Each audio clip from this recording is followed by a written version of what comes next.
ખીચડીને સંપૂર્ણ આહાર તરીકે ઓળખવામાં આવે છે, પણ આ જ ડિમ્પલ્સ ડિસીઝમાં યુનિક ખીચડી તમારી સાથે શેર થશે, જેમાં તેલનો ઉપયોગ બિલકુલ નથી.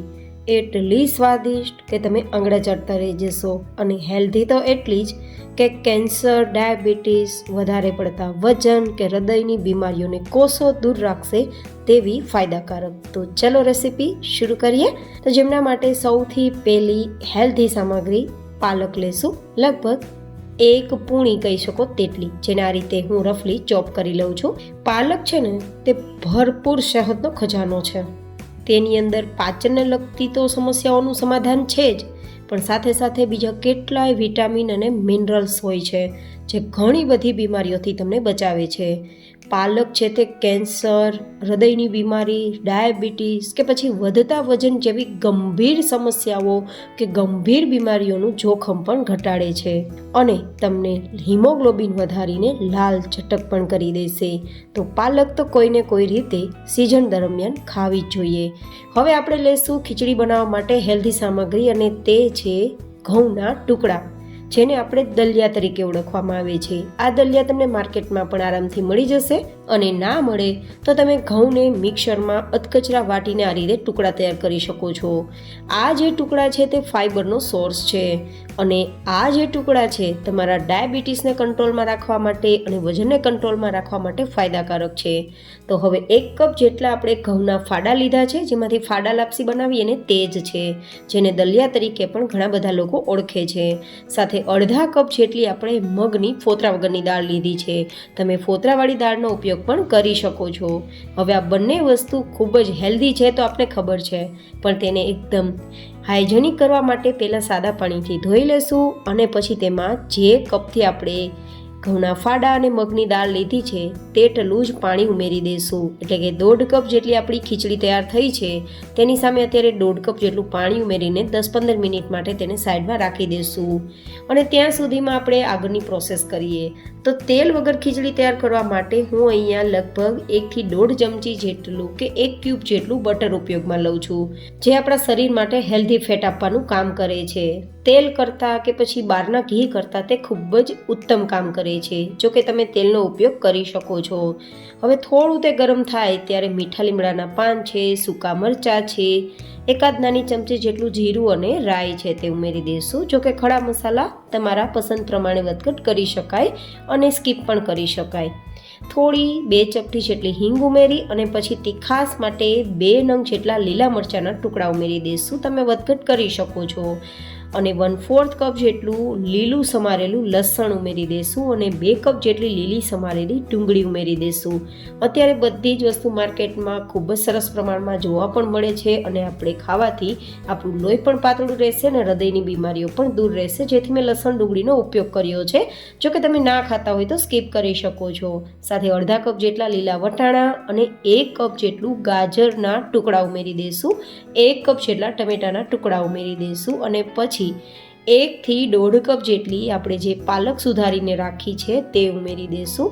અને લગભગ 4-5 ઇંચ જેટલો આદુનો ટુકડો તમે પેસ્ટ ઉમેરી શકો છો, અથવા આ રીતે ગ્રેટરથી ગ્રેટ કરી શકો છો. અને બધું જ જે ઉમેરેલું છે તેને એકવાર આપણે ચલાવી લેવાનું છે. ગાઈઝ, આ બધી જ જે શાકભાજી છે ને તે સિઝનલ છે, અને સ્પેશિયલી વિન્ટરમાં તો ખાવી જ જોઈએ. કહેવાય છે કે વિન્ટરમાં ખાધેલી વસ્તુઓ આખા વર્ષ દરમિયાન તમને કામ આપે છે અને તમને હેલ્ધી રાખવામાં હેલ્પફુલ થાય છે. અને આ બધી જ સામગ્રીઓ સેહતનો ખજાનો છે, તો ખાસ તમે આ રીતે પણ તેને ખાઈ શકો છો. હવે 10-15 મિનિટ જેવો સમય થઈ ગયો છે, અને આપણે જે ઘઉંના ફાડાની દાળ છે તે 10-15 મિનિટ માટે પલળી ગયા છે. તો તેને પાણી સાથે જ આમાં ઉમેરી દેવાનું છે, અને આ રીતે એકવાર મિક્સ કરી દેવાનું છે. આપણે જેટલી ખીચડી લીધી છે ને તેના 3 ગણું પાણી ઉમેરવાનું છે. તો અત્યારે આપણે 1 ભાગનું પાણી તો ઓલરેડી ખીચડી સાથે જ ઉમેરેલું છે, તો બાકીનું હમણાં ઉમેરી દઈશું. પણ તે પહેલાં મસાલામાં આપણે 1 થી 1.5 નાની ચમચી જેટલું સેંધા નમક ઉમેરીશું. સેંધા નમક હેલ્થ માટે બેસ્ટ છે. 2 ચપટી જેટલી હળદર ઉમેરી દઈશું, અને 2 નાની ચમચી જેટલું ધાણા જીરું પાવડર ઉમેરી દઈશું. સાથે 1 થી 2 નાની ચમચી જેટલું લાલ મરચું પાવડર ઉમેરી દઈશું, જો કે સ્વાદ પ્રમાણે ઉમેરી શકાય.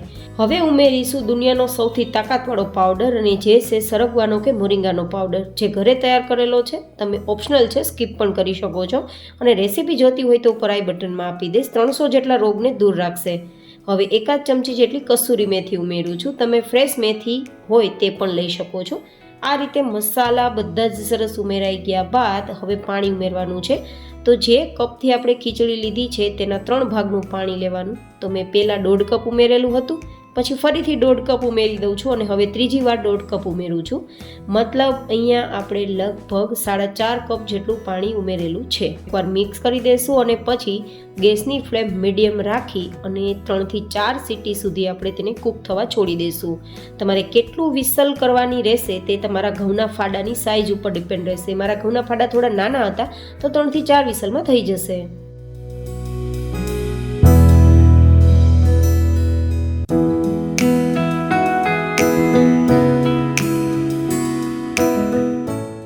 તો 4 વિસલ પછી આપણે કુકરનું પ્રેશર પૂરું થાય પછી કુકર ખોલીને ચેક કરવાનું. ઘઉંના ફાડા બિલકુલ કાચા ન રહેવા જોઈએ. જો થોડા પણ ફાડા મોટા હોય તો તમારે અહીંયા 4 ગણું પાણી પણ ઉમેરવું પડી શકે છે અને સીટી પણ 1-2 વધારે કરવી પડી શકે છે, એ તમે જોઈ લેજો. હવે આ રીતે આપણે ખીચડીનો દાણો કૂક થઈ ગયો છે અને ખીચડી નીચે બેઠી પણ નથી, એકદમ લૂઝ ફોર્મમાં છે, જે આપણે ખાવામાં ખૂબ મજા આવે તેવું ટેક્સચર આપે છે. તો ઉપરથી લીલા ધાણા સ્પ્રિંકલ કરી ધેન ગરમા ગરમ સર્વ કરીશું. આ ખીચડી એટલી ડિલિશિયસ છે કે તમે કદાચ ટિફિનમાં આપશો તો પણ તમને ખૂબ પસંદ આવશે, કારણ કે આ ખીચડી ઠંડી હોય કે ગરમ હોય પસંદ આવવાની જ છે. જો તમે વજન ઉતારવા માંગો છો તો ભૂખ્યા રહ્યા વગર બંને ટાઈમ આ ખીચડી માત્ર 10-12 દિવસ માટે ખાઈ લીધી ને તો તમને ખાસું એવું વજન ઘટતું દેખાશે. તમારું ડાયાબિટીસ પણ કંટ્રોલમાં રહેશે, કોલેસ્ટ્રોલ પણ ઘટતો દેખાશે અને ઓલ ઇન વન આ ખીચડી તમને પરફેક્ટ ફિટ એન્ડ ફાઇન રાખશે. તો તૈયાર છે આપણી ડિલિશિયસ, હેલ્ધી એન્ડ ખૂબ જ ટેસ્ટી ખીચડીની રેસીપી, જેને તમે દહીં સાથે, પંજાબી અથાણા સાથે અને પાપડ સાથે સર્વ કરશો તો કમાલ થઈ જશે. કંઈ ઘટે જ નહીં, ખૂબ જ પસંદ આવે તેવી આપણી આ મિની ડીશ તૈયાર છે, જે ખાવાથી ડાયટ તો થશે જ, હેલ્ધી તો રહેવાશે જ, પણ સ્વાદ એટલો કે ખૂબ જ પસંદ આવશે. તો કેવી લાગી તમને મારી આજની આ ખીચડીની રેસીપી? કોમેન્ટમાં બતાવવાનું બિલકુલ ના ચૂકતા. ફરી મળીશું એક નવી જેન હેલ્ધી રેસીપી સાથે. ત્યાં સુધી stay healthy and stay happy.